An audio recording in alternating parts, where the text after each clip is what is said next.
Hello welcome to Haripriya's media. ఒకప్పుడు ప్రజాసేవే లక్ష్యంగా నేతలు రాజకీయాలను నడిపేవారు. కానీ నేడు మాత్రం రాజకీయాలన్నీ వ్యాపారమయ్యాయి. ఒకసారి ఎమ్మెల్యేగా ఎన్నికైతే చాలు 3 తరాలకు సరిపడా సంపాదించుకుంటున్నారు. కానీ ఓ ఎమ్మెల్యే మాత్రం తనకు నెలకు 9 రూపాయల జీతం మాత్రమే చాలు అంటున్నారు. మిగతా వేతనమంతా ప్రజా సంక్షేమానికే వెచ్చిస్తామని చెప్తున్నాడు. యాదాద్రి జిల్లా ఆలేరు ఎమ్మెల్యేగా బీర్ల ఐలయ్య తొలిసారిగా ఎన్నికయ్యారు. నిత్యం ప్రజలతో మమేకమయ్యే బీర్ల ఐలయ్య పేదల కష్టాల్లో పాలు పంచుకుంటుంటాడు.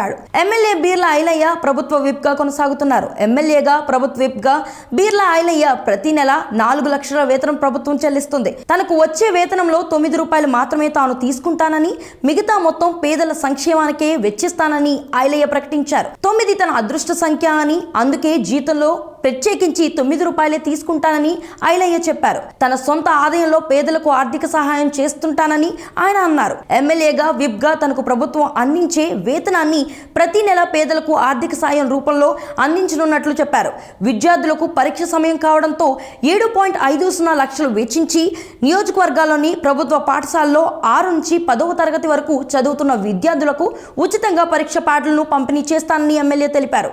ఆలేరు నియోజకవర్గంలోని అనాథులు, దివ్యాంగులు, ఆటో కార్మికులు, వృద్ధులను ఎంపిక చేసి సాయం అందిస్తానని చెప్పారు. ఈ సహాయ సహకారాలు తాను పదవిలో ఉన్నన్ని రోజులు కొనసాగిస్తానని ప్రకటించారు. ఎమ్మెల్యే ఐలయ్య ఉదారత వేతనంపై తీసుకున్న నిర్ణయం పట్ల నియోజకవర్గ ప్రజలు హర్షం వ్యక్తం చేస్తున్నారు.